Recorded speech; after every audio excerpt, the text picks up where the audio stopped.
മൂപ്പര് വളരെ ഉദാഹരണമാണ്. എന്ന് വെച്ചാൽ ഞങ്ങൾ കാണുമ്പോൾ എന്താ വെച്ചാൽ ഇടയ്ക്കിടയ്ക്ക് മൂപ്പരുടെ കച്ചവടം പൊടിയും.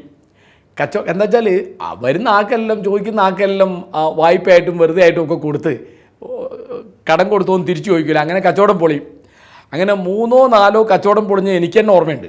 അപ്പോൾ ഒരു കച്ചവടം പൊളിഞ്ഞ് പുതിയ കച്ചവടം തുടങ്ങാൻ പോകുമ്പോൾ ഉമ്മ പറയും, അതിപ്പോൾ ഒരു കൊല്ലം ഉണ്ടാവില്ലേ, 1.5 കൊല്ലം ഉണ്ടാവും, അപ്പോഴേക്ക് പൊളിഞ്ഞ് ഇങ്ങോട്ട് വരും എന്ന് പറയും. മൂപ്പർക്ക് അതിനെ പറ്റി ഒരു ഖേദമില്ല. ആര് ചോദിച്ചാലും മൂപ്പര് വായ്പ കൊടുക്കും. അപ്പോൾ അവിടെ തമാശയായിട്ട് പറയലുണ്ട്, മൂപ്പരെടുത്ത് പൈസ ഇല്ലെങ്കിൽ മൂപ്പര് അടുത്ത് പീഡിയക്കാരനോട് കടം വാങ്ങിയിട്ട് ഇവർക്ക് വായ്പ കൊടുക്കും. പിന്നെ പീഡിയക്കാരൻ കൊടുക്കാൻ മൂപ്പര് വേറെ ഉണ്ടാക്കും. ഈ മൂപ്പര് വായ്പ കൊടുത്ത് തിരിച്ച് കിട്ടില്ല. അപ്പോൾ വലിയ വിചിത്രമായ കാര്യം എന്ന് വെച്ചാൽ ഞങ്ങൾക്കൊന്നും തരില്ല. അത് വളരെ സ്ട്രിക്റ്റാണ്, വളരെ കർശനമാണ്. ഇപ്പം ഞാൻ പഠിക്കാൻ പോകുന്ന സമയത്ത് എനിക്ക് ബസ്സിന് പൈസയും കൂടി തരില്ല. നേരെ മറിച്ച് നാട്ടിലെ ഏത് കുട്ടിക്കും ഏത് ചികിത്സയ്ക്കും എന്ത് ആവശ്യത്തിനും കൊടുക്കും. മൂപ്പരത്തുള്ള പൈസ കൊണ്ട് അങ്ങനെ തീർന്ന മൂപ്പർക്ക് ഈ ധനത്തിലൊന്നും ഒരാർത്തി ഉണ്ടായിരുന്നില്ല. മൂപ്പർക്ക് ആർത്തി ഉള്ളത് ഭക്ഷണത്തിലാണ്. രാവിലെ എണീറ്റ ഉടനെ അന്ന് മീനാണോ ഇറച്ചിയാണോ വേണ്ടത്, ഏത് ഇറച്ചിയാണ് വേണ്ടത്, അതിന് ആരെ എങ്ങോട്ടാണ് പറഞ്ഞയക്കേണ്ടത് എന്ന് നോക്കിയിട്ട് അങ്ങോട്ട് പറഞ്ഞയക്കും. എന്നിട്ട് ഇറച്ചി വാങ്ങിക്കൊണ്ടാന്ന് പറയും. അതുപോലെ മഴ വരാൻ നേരത്ത് മൂപ്പര് പോത്തിറച്ചി വരട്ടി വെച്ചേക്കും. എന്നിട്ട് ഇങ്ങനെ കുറേശ്ശെ ചൂടാക്കി കഴിക്കുക. അതൊക്കെ വർണ്ണിക്കുക. നെയ്ച്ചോറിൻ്റെ വിശേഷം, അല്ലെങ്കിൽ മറ്റേ പൊടിയരിക്കഞ്ഞിയുടെ വിശേഷം, എല്ലാത്തിൻ്റെയും അതാണ് മൂപ്പരുടെ വലിയ ഒരു രസം എന്ന് പറയുന്നത്. അപ്പോൾ പിന്നെ ഞങ്ങളുടെ കാര്യത്തിലൊന്നും മൂപ്പർക്ക് ആ തരത്തിലുള്ള ശ്രദ്ധയൊന്നുമില്ല. അതിപ്പോൾ നമ്മൾ എന്ത് ചെയ്താലും ഒന്നുമില്ല. പക്ഷേ മൂപ്പർക്ക് ശ്രദ്ധയുള്ളത് നിസ്കാരത്തിൻ്റെ കാര്യത്തിലാണ്. എപ്പോഴും അത് ഒരു കുറ്റമായിട്ട്, ഒരു കുറവായിട്ട്, ഒരു പോരായ്മയായിട്ട് പറയും. അങ്ങനെ നമ്മളെ നിഷ്കർഷിക്കുന്നത്, ശകാരിക്കുന്നത്, വേണമെങ്കിൽ ശിക്ഷിക്കുന്നത് ഒരു പുണ്യകർമ്മമാണ് എന്നാണ് മൂപ്പരുടെ വിചാരം. മൂപ്പരവിടെ എപ്പോഴും ഈ ഖുർആൻ വചനങ്ങളും നബി വചനങ്ങളൊക്കെ ഇങ്ങനെ ഉദ്ധരിച്ചുകൊണ്ടിരിക്കും. അത് മൂപ്പര് പള്ളിയിൽ കിതാബോധി പഠിച്ചതല്ല. അതായത് അവിടുത്തെ മുസ്ലിംമാരൊക്കെ മൂപ്പരുടെ സുഹൃത്തുക്കളാണ്. എന്ന് വെച്ചാൽ മൂപ്പര് പള്ളിയിൽ നിന്ന് വൈകുന്നേരം എല്ലാവരും മൂപ്പരുടെ അവിടുത്തെ വീട്ടിലെ കൊലായിൽ വരും. അപ്പം മൂപ്പര് ചാരികസയിലേക്ക് കിടക്കും. അപ്പോൾ മുസ്ലിം വരുമ്പോൾ ഒഴിഞ്ഞു കൊടുക്കും. അവിടെ നിന്ന് വർത്താനം പറഞ്ഞ് ചായ കുടിക്കും. പിന്നെ അന്നൊക്കെ 10 മണിക്കഞ്ഞി എന്ന സാധനമുണ്ട്. എല്ലാ മുസ്ലിംകാർക്കും എല്ലാ കാലത്തോട് കാലം 10 മണിക്കഞ്ഞി വീട്ടിൽ നിന്ന് കൊടുത്തയക്കും. അങ്ങനെയാണ് അവിടുത്തെ ചിട്ട. പിന്നെ മൂപ്പര് പള്ളിയിൽ പോകുമ്പോൾ പള്ളിയിൽ വേറെ ആരൊക്കെ ഉണ്ട് അവരൊക്കെ ഊണ് കഴിക്കാൻ കൂട്ടിക്കൊണ്ടിരും. കാരണം അന്ന് ഹോട്ടലൊന്നുമില്ല. അപ്പോൾ മൂപ്പര് പുറത്തിരുന്നിട്ട് കൊലായിൽ ഒരു ബെഞ്ചിൻ്റെ മുകളിലാണ് വലിയൊരു പടിയുണ്ട്. അവിടുന്ന് ഊണ് കഴിക്കാൻ പാടുള്ളൂ. കാരണം റോഡിൽ ആരെങ്കിലും മൂപ്പര് വിളിച്ചിട്ട് ഊണ് കൊടുക്കാൻ മൂപ്പർക്ക് വലിയ സന്തോഷമാണ്. അവിടെ പുറത്തെ ഒരു തിണ്ണയുണ്ട്, അവിടെ രാത്രി താമസിക്കാൻ ആളുണ്ടാകുന്നതൊക്കെ മൂപ്പർക്ക് വലിയ സന്തോഷമാണ്. എപ്പോഴും ഇങ്ങനെ സംസാരിച്ചുകൊണ്ടിരിക്കണം. അതിങ്ങനെ തമാശ പറയണം. അത് എന്തിനെപ്പറ്റിയും തമാശ പറയും. രാഷ്ട്രീയത്തെപ്പറ്റിയും മതത്തെപ്പറ്റിയും മുസ്ലിയാരെപ്പറ്റിയും അവനവനെപ്പറ്റിയും അവനവൻ്റെ മക്കളെ പറ്റിയൊക്കെ പറയും. ഇപ്പോൾ ഒരു ഉദാഹരണം പറഞ്ഞാൽ എൻ്റെ അനുജൻ അബൂബക്കർ എന്നവൻ്റെ പേര്. അവനോട് എപ്പോഴും പറയും, നിൻ്റെ പേര് അബൂന്ന് ഇട്ട് വെച്ചിട്ടേ ഉള്ളൂ, അത് അബൂബക്കർ എന്നാണോ അബൂജഹൽ എന്നാണോ എന്ന് ഞാൻ ഇനി തീരുമാനിച്ചിട്ട് വേണമെന്ന് പറയും. അബൂബക്കർ എന്ന് പറയുന്നത് മുഹമ്മദ് നബിയുടെ ഏറ്റവും അടുത്ത അനുയായിയാണ്. അബൂജഹൽ എന്ന് പറയുന്നത് മുഹമ്മദ് നബിയുടെ ഏറ്റവും വലിയ എതിരാളിയാണ്. അപ്പോൾ അബൂന്ന് ഇട്ടിട്ടുള്ളൂ, അത് പൂർത്തിയാക്കിയിട്ടില്ല എന്ന് പറയും. അതിങ്ങനെ ആവർത്തിച്ച് പറയും. അപ്പോൾ ഇങ്ങനെ മക്കളെ ആണെങ്കിൽ, അപ്പോൾ ഉമ്മയ്ക്കാണെങ്കിൽ ഭയങ്കര ദേഷ്യമാണ്, മക്കളെപ്പറ്റി കളിയാക്കി പറയും, മക്കളോട് തമാശ പറയുന്നുണ്ട്. മൂപ്പർക്ക് അങ്ങനെ ഒരു തരതമ ഭേദമല്ല. പിന്നെ ഈ കേട്ടു പഠിച്ചതൊക്കെ എപ്പോഴും മൂപ്പരിങ്ങനെ ഉദ്ധരിക്കും.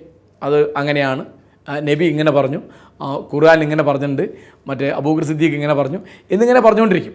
അപ്പോൾ ഈ ഒരു അത്ഭുതകരമായൊരു മിശ്രമാണ് മൂപ്പര്.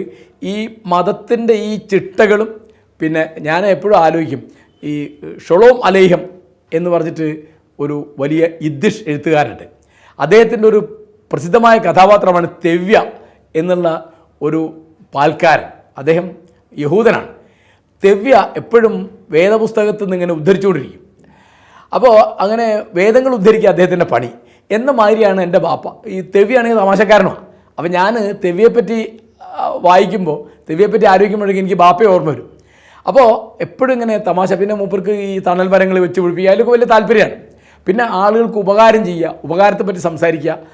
അങ്ങനെ പിന്നെ താനൊരു മതത്തിൻ്റെ ആളാണ് എന്ന് വരുത്താൻ വേണ്ടിയിട്ട് എപ്പോഴും പറയുകയും ഭാവിക്കുകയും ചെയ്യും. എനിക്കാണ് ഇത് മഹാദേഷ്യമാണ്.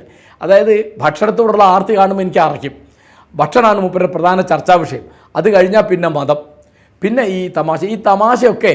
ഇപ്പോൾ എൻ്റെ ഏട്ടന് കുറച്ച് നർമ്മബോധമുണ്ട്. അനിയനും കുറച്ച് നർമ്മബോധമുണ്ട്, എനിക്കും വളരെ കുറച്ചുണ്ട്. ഞങ്ങൾക്കൊക്കെ ഉള്ളതിൻ്റെ എത്രയോ ഇരട്ടിയാണ് വാപ്പയ്ക്കുള്ളത്. അത് ഒരു ദിവസം തന്നെ പല തരത്തിൽ പല മട്ടിൽ അദ്ദേഹത്തിൻ്റെ പൊടിക്കൈകൾ ഇങ്ങനെ വന്നുകൊണ്ടിരിക്കും. ഞങ്ങൾ പലതും അറിയില്ല, എന്ന് വെച്ചാൽ പുറത്ത് അദ്ദേഹം കാണിക്കുന്നത്. അപ്പം നമ്മൾ കോളേജിലൊക്കെ പഠിച്ച് ഇടയ്ക്ക് പിന്നെ വെക്കേഷൻ നാട്ടിൽ വരുമ്പോൾ പറയാം, പാപ്പ എങ്ങനെ പറഞ്ഞിരുന്നു, പാപ്പ എങ്ങനെ കാണിച്ചിരുന്നു, പാപ്പ അതിന് ഇന്ന ഒരു പരിഹാരം പറഞ്ഞു, ഇന്നൊരു പരിഹാസം പറഞ്ഞു, ഇന്ന മട്ടിൽ ഒരാളെ കളിയാക്കി, ഇന്ന ആൾക്ക് ഇന്നൊരു പേരിട്ടു എന്ന് ഇങ്ങനെ പറയും. ഇപ്പോൾ ഒരു എപ്പോഴും അദ്ദേഹം എപ്പോഴും ചെയ്യുന്നപ്പോൾ ഞാൻ ഉദാഹരണം പോലെ തിരുത്തിയിൽ മുഹമ്മദ് എന്ന് ഞങ്ങളുടെ നാട്ടിൽ ഒരാളുണ്ട്. അപ്പോൾ വാപ്പയോട് എന്തോ പൈസ കടം വാങ്ങിയിട്ട് സമയത്ത് കൊടുത്തില്ല. ഉടനെ വാപ്പ കത്തയക്കുന്നത് തിരുത്തിയിൽ മുഹമ്മദിന് ചെയ്ത തെറ്റ് തിരുത്തുക എന്നാണ്. ഇതുപോലെ അവിടെ കമ്പിന്ന് വാപ്പ പേരിട്ട ഒരാളുണ്ട്. അവനെ വിളിക്കും, ഒരാൾക്കൊരു കത്ത് കൊടുത്തേക്കാൻ. എന്തിനാണ്? നിൻ്റെ തന്നയച്ചാൽ ഇത് കത്തല്ല കമ്പിയാവുമല്ലോ എന്ന് പറഞ്ഞിട്ട്. അപ്പം ചിലപ്പോൾ ഈ കത്ത് കൊടുത്തേക്കുന്നതിന് ഈ തമാശ പറയാൻ വേണ്ടിയായിരിക്കും. കമ്പി എന്ന് പേരിലൊരുത്തന്നെ കൊടുത്തയച്ചാൽ കത്ത് കമ്പിയാവും എന്ന് പറയാൻ വേണ്ടിയാവും ഇത് പറയുന്നത്. അതുപോലെ അവിടുത്തെ ഈ മുസ്ലിംമാരൊക്കെ ഗൗരവം വീട്ടിൽ വന്നാൽ മാറും. അവർ വലിയ ഉരുട്ടിപ്പിടിച്ച് മസിൽ പിടിച്ചിരിക്കുന്ന ടീമാണ്. അതുപോലെ രാഷ്ട്രീയ നേതാക്കന്മാർ എല്ലാവരും ആ വീട്ടിൽ ആ ഭാഗത്ത് ആര് വന്നാലും എൻ്റെ വീട്ടിലാണ് ഭക്ഷണം. അതുകൊണ്ട് കുട്ടിക്കാലത്ത് ഒരുപാട് നേതാക്കന്മാർ ഒരുപാട് മതപണ്ഡിതന്മാരൊക്കെ കണ്ടാണ് ഞാൻ വളർന്നത്. അപ്പോൾ അവിടെ ഒരു തമാശ എന്താണെന്ന് വെച്ചാൽ ബാപ്പ വലിയ സുന്നിയാണ്. അവിടെ എൻ്റെ അനിയൻ പഠിച്ചിരുന്ന മുജാഹിദ് കോളേജിലെ അധ്യാപകർ അവിടെ വന്നിട്ട് മതപ്രസംഗത്തിന് വന്നു. അപ്പോൾ ബാപ്പ അവിടെ അവർക്ക് കഞ്ഞിയും പത്തിരിയും കോഴിയൊക്കെ ഉണ്ടാക്കി കൊടുത്തു. അത് വലിയ പ്രശ്നമായി. മൂപ്പര് വീട്ടിൽ നിന്ന് അവർക്ക് ഭക്ഷണം കൊടുത്തു. അപ്പോൾ ബാപ്പ പറഞ്ഞു, അവർ മുജാഹിദോ ജമായത്തോ നോക്കാൻ എനിക്ക് സാധിക്കില്ല, എൻ്റെ മകൻ്റെ ഉസ്താദന്മാരാണ്, അവർ ഈ നാട്ടിൽ വന്നാൽ ഭക്ഷണം എൻ്റെ വീട്ടിലാണ്, മൂപ്പരെ വിട്ടുകൊടുത്തില്ല. ആ തരത്തിലാണ്. അപ്പോൾ ഇന്നിപ്പോൾ അദ്ദേഹത്തിൻ്റെ പിന്നെ ബാപ്പയ്ക്കുള്ള ഒരു വലിയ ഒരു ഗുണവും ദോഷവും എന്താ വെച്ചാൽ ആരുടെ കുറ്റവും മൂപ്പര് കാണും, ആരുടെ കുറവും കാണും. ആരുടെ കുറ്റവും ആരുടെ കുറവും മൂപ്പര് അയാളുടെ മുഖത്ത് നോക്കി പറയും. പക്ഷെ അത് തമാശ ആയിട്ടാണ് പറയുക. കേൾക്കുന്ന ആളും കൂടി ചിരിച്ചു പോകുന്ന മാതിരിയാണ് പറയുക. അതുകൊണ്ട് ഒരു വിരോധം ഉണ്ടാവില്ല. മൂപ്പർക്ക് ശത്രുക്കളേ ഇല്ല. എന്നുവെച്ചാൽ മൂപ്പര് ആസ്മ രോഗിയായിരുന്നു. ഞാൻ കാണുന്ന അന്നേ രോഗിയാണ്. ഉമ്മ പറയും, ഉമ്മയെ കെട്ടിക്കൊണ്ടുവന്ന കാലത്ത് തന്നെ ഉമ്മ ആദ്യം കണ്ടത് അടുക്കളയിൽ ഒരു കലത്തിൽ കഷായമാണ്. അപ്പോൾ അന്നേ രോഗിയാണ്. അപ്പോൾ ആ രോഗമായിട്ട് മൂപ്പർക്ക് പിന്നെ രോഗത്തെപ്പറ്റി സംസാരിക്കുന്നതും മരുന്നിനെപ്പറ്റി സംസാരിക്കുന്നതൊക്കെ വലിയ രസമാണ്. മൂപ്പര് കാര്യമായിട്ടൊരു പണി എടുത്തിട്ടില്ല ജീവിതത്തിൽ. പിന്നെ ജീവിക്കാൻ സൗകര്യം ഉണ്ടായിരുന്നു. മൂപ്പര് ജ്യേഷ്ഠൻ കോയക്കുട്ടിയായി മൂപ്പരെ വളരെ സഹായിച്ചിരുന്നു. അങ്ങനെയൊക്കെ പോയി. പിന്നെ മൂപ്പര് കോൺഗ്രസ് ആയിരുന്നു. ഗാന്ധിയെപ്പറ്റി വലിയ ബഹുമാനമായിരുന്നു. നെഹ്റുവിനെ പറ്റി വലിയ ബഹുമാനമായിരുന്നു. മുഹമ്മദ് അബ്ദുറഹിമാനോടും മൊയ്തു മൗലൂദോടൊക്കെ വളരെ ചെറിയൊരു ബന്ധം ഉണ്ടായിരുന്ന ആളാണ്. ലീഗിനോട് വലിയ എതിരായിരുന്നു മൂപ്പര്. വീട്ടിൽ വരുത്തിയത് മാതൃഭൂമിയാണ്. അങ്ങനെ ഞാൻ കുട്ടിക്കാലത്ത് മാതൃഭൂമി വായിച്ച് ശീലിച്ചത്. അപ്പോൾ എനിക്ക് മാതൃഭൂമി പത്രത്തോടുണ്ടായിരുന്ന ഒരു അടുപ്പെന്ന് പറയുന്നത് എന്താണെന്ന് വിചാരിച്ചാൽ അതിൽ ഗാന്ധിയുടെ ചിത്രം വരും. അപ്പോൾ കുട്ടിക്കാലത്ത് എൻ്റെ വിചാരം ബാപ്പയുടെ ചിത്രമാണിതെന്നാണ്. കാരണം കറുത്ത നിറം, വലിയ ചെവി, ഈ മൊട്ടത്തല, പിന്നെ നീണ്ട മൂക്ക്, അങ്ങനെ. അപ്പോൾ ഒരു മൂപ്പർക്ക് വളരെ കൃത്യമായി രാഷ്ട്രീയ ബോധമൊന്നും എന്ന് പറയാൻ വയ്യ. പക്ഷെ പൊതുവേ മൂപ്പര് വളരെയധികം മതേതര ബോധം ഉണ്ടായിരുന്ന, ഒരു തരത്തിലുള്ള വെറുപ്പോ കയ്പോ ആരോടും ഇല്ലാതിരുന്ന ഒരാളാണ്. അപ്പോൾ എൻ്റെ സ്വഭാവം രൂപീകരിക്കുന്നതിൽ മൂപ്പരുടെ സ്വാധീനം എന്താണെന്ന് ചോദിച്ചാൽ, ഒന്ന് ഈ കുറ്റവും കുറവും കണ്ടെത്തുന്നതിലും അത് തമാശ കലർത്തി പറയുന്നതിലും ഉള്ള എൻ്റെ വളരെ ചെറിയ കഴിവ് മൂപ്പരിൽ നിന്ന് കിട്ടിയെന്ന് ഞാൻ വിചാരിക്കുന്നത്. മൂപ്പരുടെ കാർക്കശ്യം കൊണ്ടാണ് മതത്തിൽ നമുക്ക് ഇഷ്ടപ്പെടാത്തൊരു ഭാഗമുണ്ട് എന്ന് ഞാൻ ആദ്യമായിട്ട് മനസ്സിലാക്കുന്നത്. കാരണം എപ്പോഴും അത് ചെയ്തില്ല, ഇത് ചെയ്തില്ല, മതത്തിൻ്റെ ആ ചിട്ട പാലിച്ചില്ല, ഈ ചിട്ട പാലിച്ചില്ല, അത് അനുഷ്ഠിച്ചില്ല, ഇത് അനുഷ്ഠിച്ചില്ല എന്നുള്ള ഈ കുറ്റം പറയലും കുത്തിപ്പറയലും കെടുത്തിപ്പറയലുമായിട്ട് മതത്തോട് എനിക്കൊരു അവജ്ഞ, ഒരു അറപ്പ്, ഒരു വെറുപ്പ്, ഒരു കയ്പ് ഉണ്ടാക്കുന്നത് മൂപ്പരുടെ സ്വഭാവമാണ് എന്ന് പറയാം. എൻ്റെ ജീവിതത്തിൽ ഏറ്റവും അധികം സമയവും അധ്വാനവും പണവും ഒക്കെ ചിലവാക്കിയിട്ടുള്ളത് സൗഹൃദത്തിന് വേണ്ടിയാണ്. സൗഹൃദമാണ് ഏറ്റവും വലിയ ബന്ധം എന്നാണ് എൻ്റെ വിചാരം. കാരണം ഇപ്പോൾ നമ്മുടെ അച്ഛൻ, അമ്മ, ഏട്ടൻ, അനിയൻ, അല്ലെങ്കിൽ ഭാര്യ, മക്കൾ, ഇതൊക്കെ എന്ന് പറഞ്ഞാൽ ഏതെങ്കിലും തരത്തിൽ നമുക്ക് കടപ്പാടുണ്ട്, ഏതെങ്കിലും തരത്തിൽ നമുക്കൊരു ബദ്ധതയുണ്ട്. ഇതൊന്നുമില്ല. അത്രയും സ്വാതന്ത്ര്യം നമ്മൾ സൗഹൃദത്തിൽ അനുഭവിക്കുന്നു. കുട്ടിക്കാലം തൊട്ട് എനിക്ക് ധാരാളം സുഹൃത്തുക്കളുണ്ട്.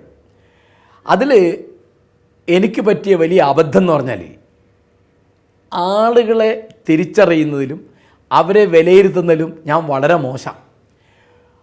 ഒരാളെ കണ്ടാൽ നല്ലതോ വെടക്കോ എന്ന് എനിക്കറിയില്ല. അനവധി ആളുകൾ എന്നെ വഞ്ചിച്ചിട്ടുണ്ട്. വഞ്ചിച്ചു എന്ന് ഞാൻ പറയുന്നത് പണത്തിൻ്റെ കാര്യത്തിലല്ല, പണം കടം വാങ്ങി തന്നില്ല, അങ്ങനെയൊക്കെ ഉണ്ട്. അതൊന്നും ഒരു വിഷയമായിട്ട് ഞാൻ കൂട്ടുന്നില്ല. അപ്പോൾ അവർക്ക് ബുദ്ധിമുട്ടായപ്പോൾ അവർ എൻ്റെ അടുത്ത് നിന്ന് മേടിച്ചു. ഞാൻ പലരോടും കാശ് കടം വാങ്ങിയിട്ടുണ്ട്, പക്ഷെ ഞാനൊക്കെ കൃത്യമായി മടക്കി കൊടുത്തിട്ടുണ്ട്. എനിക്ക് കൃത്യമായി മടക്കി തരാത്തവരുണ്ട്, മടക്കി തരാൻ കഴിയാത്തത് കൊണ്ട് തരാത്തവരുണ്ട്, നമ്മളെ ഒന്ന് വഹിക്കാൻ വേണ്ടി തരാത്തവരുണ്ട്. അതൊന്നും ഞാൻ കണക്കാക്കുന്നില്ല. കാരണം അവർക്ക് ആ സമയത്ത് ഒരാവശ്യത്തിന് എൻ്റെ പണം ഉപകരിച്ചല്ലോ എന്ന് മാത്രമേ ഞാൻ വിചാരിക്കുന്നു അതിനെപ്പറ്റി. അതല്ല, അതായത് നമ്മുടെ ആത്മാർത്ഥത തിരിച്ച് കിട്ടാതിരിക്കുക. അത് അങ്ങനെ ആത്മാർത്ഥതയുള്ള ആർക്കാണ്, ഇല്ലാത്തത് ആർക്കാണ്, വാസ്തവത്തിൽ നല്ലവൻ ആരാണ്, നല്ലതല്ലാത്തത് ആരാണ്, സ്നേഹം അഭിനയിക്കുന്നത് ആരാണ്, ആത്മാർത്ഥത ഭാവിക്കുന്ന ആരാണ്, ഇതൊന്നും തിരിച്ചറിയാനൊരു പ്രാപ്തി എനിക്ക് ഒരു കാലത്തുണ്ടായിട്ടില്ല. ഈ അനവധി ദുരനുഭവങ്ങളുണ്ടായിട്ട് ഇന്നും അങ്ങനെയില്ല. അനവധി ആളുകൾ ഞാൻ അവർക്ക് കൊടുത്ത സ്നേഹം, ഞാൻ അവർക്ക് കൊടുത്ത ഊഷ്മളത, ഞാൻ അവർക്ക് കൊടുത്ത ആത്മാർത്ഥത തിരിച്ചു തരാത്ത അനുഭവിക്കുന്നുണ്ട്. എന്നെ അങ്ങേയറ്റം വേദനിപ്പിച്ചത് എൻ്റെ ജീവിതത്തിലെ മഹാസങ്കടങ്ങളിലൊന്ന് ഈ തരത്തിലുള്ള സുഹൃത്തുക്കളുടെ പെരുമാറ്റം. അതിലിപ്പോൾ അസൂയ കൊണ്ട് അങ്ങനെ ചെയ്ത ആളുകളുണ്ട്. അസൂയ എത്ര വലിയ മാരകമായ ഒന്നാണ് എന്നെൻ്റെ ജീവിതം കൊണ്ട് ഞാൻ അനുഭവിച്ചിട്ടുണ്ട്. എനിക്കൊരിക്കലും ഒരാളോടും എൻ്റെ അറിവിൽ എനിക്കൊരു അസൂയ തോന്നിയിട്ടില്ല. എന്നുവെച്ചാൽ കുട്ടിക്കാലം തൊട്ട് തന്നെ എനിക്കറിയാം, എനിക്ക് വളരെ ചെറിയ കഴിവുകളേ ഉള്ളൂ, എനിക്ക് വളരെ ചെറിയ ജീവിതമേ ഉള്ളൂ. എനിക്ക് കിട്ടാനുള്ള എനിക്ക് കിട്ടും, അവർക്ക് കിട്ടാനുള്ള അവർക്ക് കിട്ടും. പലരും എൻ്റെ സഹപാഠികൾ, എൻ്റെ സുഹൃത്തുക്കൾ, എൻ്റെ അധ്യാപകർ, എൻ്റെ ബന്ധുക്കൾ, എൻ്റെ കുടുംബക്കാർ പലരും അങ്ങനെ പെരുമാറിയിട്ടുണ്ട്. നല്ല എനിക്ക് പെരുമാറിയ അനവധി ആളുകളുണ്ട്. പക്ഷെ അതിൽ വളരെ ഗാഢമായ ബന്ധമുള്ളവരാണ്, വളരെ അടുത്ത സുഹൃത്തുക്കളാണ് എന്ന് ഞാൻ വിചാരിച്ച ആളുകൾ കാശിന് വേണ്ടിയോ സ്ഥാനത്തിന് വേണ്ടിയോ പദവിക്ക് വേണ്ടിയോ പ്രസിദ്ധിക്ക് വേണ്ടിയോ ഒരവസരത്തിന് വേണ്ടിയോ ഒക്കെ എന്നെ തള്ളിപ്പറഞ്ഞ അനുഭവം എനിക്കുണ്ട്. ഇപ്പോൾ 45 കൊല്ലം ഗാഢ സൗഹൃദം ഉണ്ടായിരുന്ന ഒരു സുഹൃത്ത് എന്നെ തള്ളിപ്പറയുന്നതിലൂടെ മാത്രം അയാൾക്ക് ഒരു അനാഥശാലയുടെ വർക്കിംഗ് കമ്മിറ്റിയിൽ മെമ്പർഷിപ്പ് നിലനിർത്താൻ സാധിക്കുന്നു വന്നപ്പോൾ അയാൾ തള്ളിപ്പറയാൻ തയ്യാറായി. ഇങ്ങനെ ഞാൻ ഒരു അനുഭവം പറയാം, ഇങ്ങനെ അനവധി ആളുകൾ. അപ്പോൾ എനിക്ക് അങ്ങനെ ഞാൻ ആ സുഹൃത്തിനോട് നേരിട്ട് പറഞ്ഞു, നീ എൻ്റെ സഹപാഠിയല്ല, എൻ്റെ ഗുരുനാഥനാണ്. കാരണം നീ എന്നെ ഒരു പാഠം പഠിപ്പിച്ചു വന്നു. അപ്പോൾ ഇന്ന് ഞാൻ തിരിഞ്ഞു നോക്കുമ്പോൾ എനിക്ക് സൗഹൃദം കൊണ്ട് ചീത്ത അനുഭവങ്ങൾ മാത്രമല്ല ഉണ്ടായത്, നല്ല അനവധി അനുഭവങ്ങൾ ഉണ്ടായിട്ടുണ്ട്. അതിലിപ്പോൾ എൻ്റെ ഏറ്റവും അടുത്ത സുഹൃത്ത് ആരാണ് എന്ന് ചോദിച്ചാൽ അത് PK ദയാനന്ദനാണ്. ദയാനന്ദൻ എന്ന് പറയുന്നത് അദ്ദേഹം ഒരു ചെറിയ എഴുത്തുകാരനാണ്. സംഗീതത്തെപ്പറ്റി, ശാസ്ത്രീയ സംഗീതത്തെപ്പറ്റിയും സിനിമാ സംഗീതത്തെപ്പറ്റിയൊക്കെ മാതൃഭൂമി അദ്ദേഹത്തിനൊരു പുസ്തകം അടിച്ചിട്ടുണ്ട്. കേൾക്കാനോർത്തൊരു മധുരിത ഗാനം എന്നാണ് ആ ബുക്കിൻ്റെ പേര്. അദ്ദേഹം MAക്ക് എൻ്റെ സഹപാഠിയായിരുന്നു. പിന്നെ ഞങ്ങൾ കുറച്ചു കാലം സഹപ്രവർത്തകരായിരുന്നു. അദ്ദേഹം ആർട്സ് കോളേജിൽ, മീൻചന്ത ഗവൺമെൻറ് ആർട്സ് കോളേജിൽ മലയാള അധ്യാപകനായി റിട്ടയർ ചെയ്തു. അപൂർവമായിട്ട് എഴുതാറുണ്ട്. എൻ്റെ ഏറ്റവും അടുത്ത സുഹൃത്ത് ആരെന്ന് വെച്ചാൽ അദ്ദേഹമാണ്. അദ്ദേഹത്തിൽ നിന്നാണ് വാസ്തവത്തിൽ എന്താണ് ഒരു കന്മഷവും ഇല്ലാത്ത ബന്ധം, നിരസൂയമായ ബന്ധം, നിസ്വാർത്ഥമായ സ്നേഹബന്ധം എന്താണ് എന്ന് കൃത്യമായി ഞാൻ അറിഞ്ഞ് അനുഭവിച്ചത്. ഞങ്ങൾ ഒരിക്കലും വഴക്ക് കൂടിയിട്ടില്ല, ഒരിക്കലും പിണങ്ങിയിട്ടില്ല. അദ്ദേഹം ആരെ സ്നേഹിക്കുന്നത് ഒന്നിനും വേണ്ടിയല്ല, അദ്ദേഹത്തിനൊന്നും വേണ്ട. ഇപ്പോൾ ഞാൻ പറഞ്ഞാൽ നിങ്ങൾക്ക് തമാശ തോന്നും. എൻ്റെ ലേഖനത്തെപ്പറ്റി അദ്ദേഹം നിൻ്റെ ലേഖനം എന്നല്ല എന്നോട് പറയാം, എടോ നമ്മളെ ആ ലേഖനം ഉണ്ടല്ലോ അത് വേണ്ടത്ര നന്നായില്ല, അല്ലെ നമ്മുടെ ഇന്നാളത്തെ ആ പുസ്തകമല്ലേ എന്ന്, നമ്മുടെ ലേഖനം നമ്മുടെ പുസ്തകം എന്ന് എൻ്റെ ലേഖനത്തെപ്പറ്റിയും എൻ്റെ പുസ്തകത്തെപ്പറ്റിയും പറയുന്ന സുഹൃത്താണ്. ഞാൻ മാത്യു ആർണോൾഡ് പറഞ്ഞു എന്ന് ഞാൻ വായിച്ചിട്ടുണ്ട്, അയാളൊരു ഭാഗ്യവാനാണ്, അയാൾക്കൊരു സുഹൃത്തുണ്ട് എന്ന മാതിരി he is fortunate, he has got one friend എന്ന. അപ്പോൾ ഒരു സുഹൃത്ത് മതി നമ്മുടെ ജീവിതം വാസ്തവത്തിൽ സഫലമാവാൻ എന്ന് തോന്നിക്കുന്ന തരത്തിലുള്ള ഒരു സുഹൃത്താണ് ദയാനന്ദൻ. ഇതൊക്കെ ഇങ്ങനെ പറഞ്ഞു എന്നറിഞ്ഞാൽ അദ്ദേഹത്തിന് മുഷിയും എന്നെനിക്കറിയാം. കാരണം ഇതൊക്കെ ഇങ്ങനെ കാറ്റത്ത് വെക്കാനുള്ളതല്ല എന്ന് വിചാരിക്കുന്ന ഒരാളാണ് അദ്ദേഹം. അത്ര നിസ്വാർത്ഥനും അത്ര ആത്മാർത്ഥതയുള്ളവനും അത്ര നല്ലവനും ആയ ഒരു സുഹൃത്താണ് അദ്ദേഹം. അത് ഞാൻ പറഞ്ഞില്ലെങ്കിൽ ഞാൻ എന്നോട് എന്തെങ്കിലും ഒരു അന്യായം ചെയ്യുകയാണ് എന്ന് തോന്നുകൊണ്ട് മാത്രമാണ് ഇത് പറയുന്നത്. ഇതിനെ വിസ്തരിച്ചാൽ വെറുതെ ദയാനന്ദന് മുഷിയും എന്നതുകൊണ്ട് ഞാൻ ഇത് ഇവിടെ നിർത്തുകയാണ്.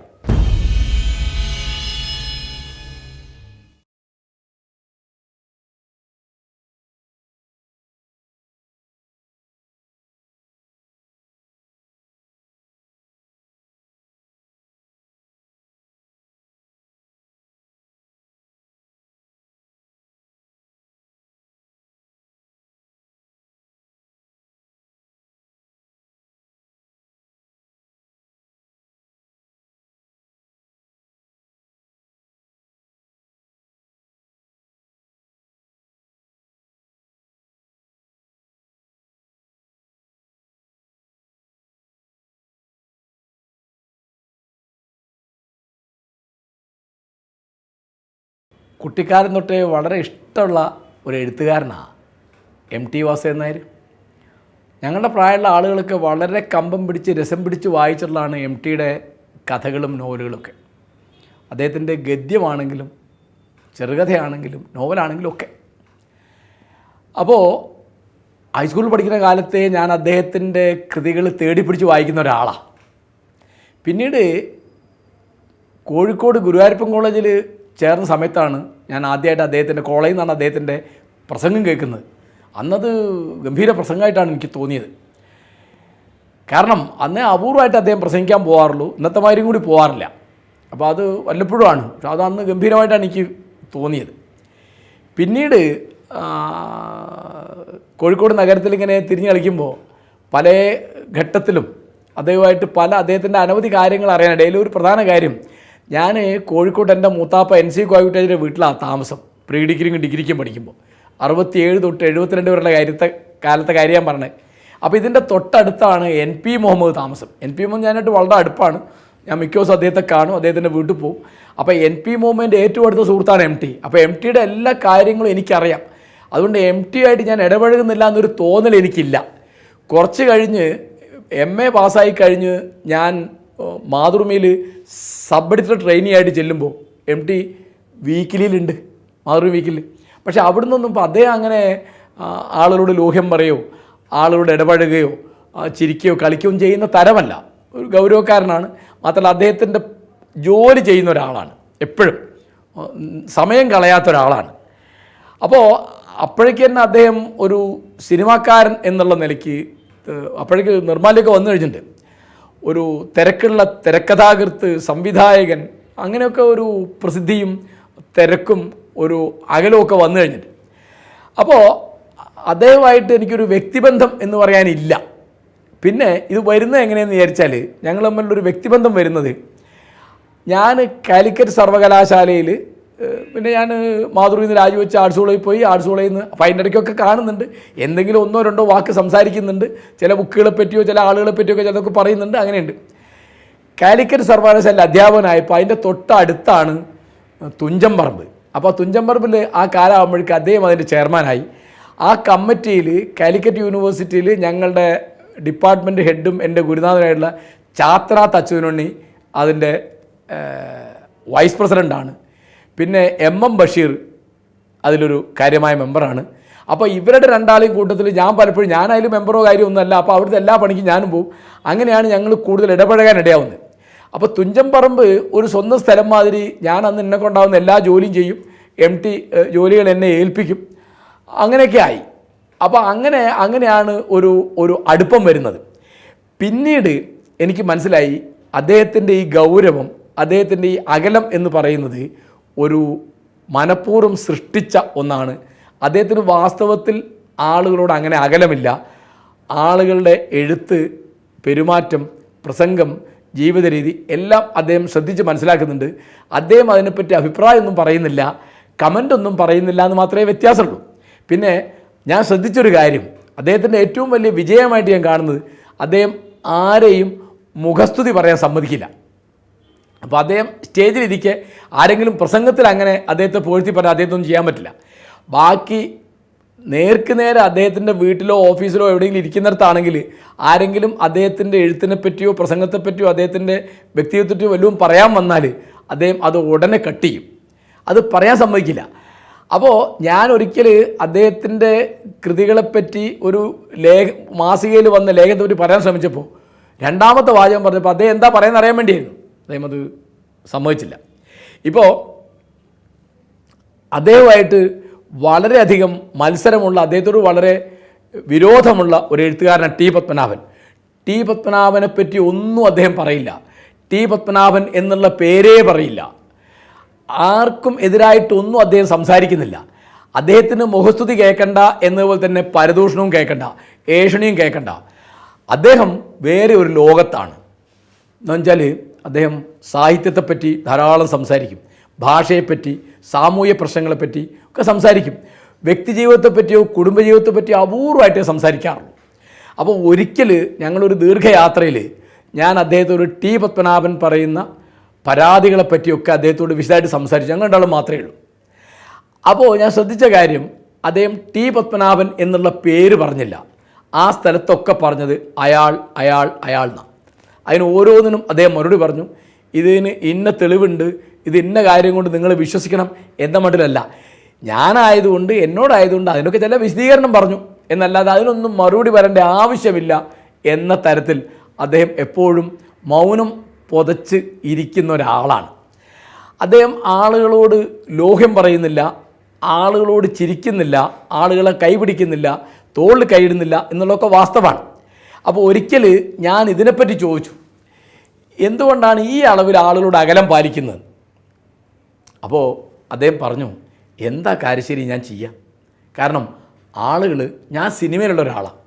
അപ്പോൾ ചെറുപ്പക്കാർ വരുന്നു, എന്താ വേണ്ടത്? അവർക്ക് സിനിമയിൽ അഭിനയിക്കാൻ ചാൻസ് വേണം, പിന്നെ ചിലർക്ക് പാട്ട് എഴുതണം, ചിലർക്ക് ക്യാമറാമാൻ്റെ അസിസ്റ്റൻ്റ് ആവണം, ചിലർക്ക് തിരക്കഥാകൃത്തിൻ്റെ അസിസ്റ്റൻ്റ് ആവണം, ചിലർക്ക് അസിസ്റ്റൻ്റ് ഡയറക്ടർ ആവണം. ഇങ്ങനെ എന്തെങ്കിലും ഒന്നാവണം. അല്ലെങ്കിൽ ആളുകൾക്ക് എന്ത് വേണം? ഞാനൊരു ഇൻ്റർവ്യൂ ഇരുന്ന് കൊടുക്കണം. അപ്പം ഞാനൊരു കല്ലിച്ച മുഖമായിട്ടിരുന്നാൽ കഴിയുന്നതും ആളുകൾ ഇങ്ങോട്ട് അടുക്കില്ല. കാരണം എന്നെ എൻ്റെ ജോലി ചെയ്യാൻ വിടും അവർ. അപ്പോൾ ഈ ഒരു സംഗതി കൊണ്ട് എനിക്ക് വേറെ ഒരു വഴിയില്ല ഈ ആളുകളെ മാറ്റി നിർത്താൻ. ഇപ്പോൾ വീട്ടിൽ വന്ന ഒരാളോട് നമുക്ക് ഇറങ്ങിപ്പോകാൻ പറയാൻ പറ്റില്ല. ചിലപ്പോൾ ഒരു കോമൺ സെൻസും ഇല്ലാതെ ആളുകൾ സംസാരിക്കും. അപ്പോൾ ഒരിക്കൽ അദ്ദേഹം എന്നോട് പറഞ്ഞൊരു തമാശ, ഞാൻ കാറിൽ യാത്ര ചെയ്യുന്നത് എന്താ, എനിക്ക് ട്രെയിനിൽ പോകാൻ ഇഷ്ടം, കുറച്ചെങ്കിലും ഒരു സ്വകാര്യത, പ്രൈവസി വേണം വെച്ചിട്ടാ. ഇപ്പോൾ എന്നാൽ അബദ്ധത്തിന് ട്രെയിനിൽ കയറി. അപ്പോൾ സ്വാഭാവികമായിട്ട് ഒരുത്തന്നെ അടുത്ത് വന്ന് ലോഹ്യം പറഞ്ഞു. അപ്പോൾ നമ്മൾ എന്തെങ്കിലും ലോഹ്യം പറയണ്ടേ? ഞാൻ എന്നൊക്കെ പറഞ്ഞു. അപ്പോഴേക്കും അവൻ എന്ത് ചെയ്തു? മൊബൈലിൽ ഭാര്യയെ വിളിച്ചു. എന്താ ഭാര്യയ്ക്ക് സംസാരിക്കണം, സാറ് സംസാരിക്കൂ എന്നോട് പറയാം. എന്താ നമുക്ക് ആ സ്ത്രീയോട് സംസാരിക്കാനുള്ളത്? ഇങ്ങനെ ആളുകൾ കോമൺ സെൻസ് ഇല്ലാതെ പെരുമാറും, ഒരു ഔചിത്യബോധവും ഇല്ലാതെ പെരുമാറും. നമ്മൾ എന്ത് ചെയ്യും? അപ്പോൾ നമുക്കിപ്പോൾ അവരെ അങ്ങനെ അടുക്കാൻ പറ്റാത്ത ഒരാളാണ് എന്ന് മാറിയിരുന്നാലേ എനിക്ക് വല്ലതും വായിക്കാൻ പറ്റുള്ളൂ, എനിക്ക് വല്ലതും എഴുതാൻ പറ്റുള്ളൂ. ഇപ്പം ഞാൻ എഡിറ്റർ ആകുമ്പോൾ വല്ലതും എഡിറ്റ് ചെയ്യാൻ പറ്റുള്ളൂ. പിന്നെ ലോഹ്യം പറഞ്ഞ് അവർ തലേ കയറാൻ വരും.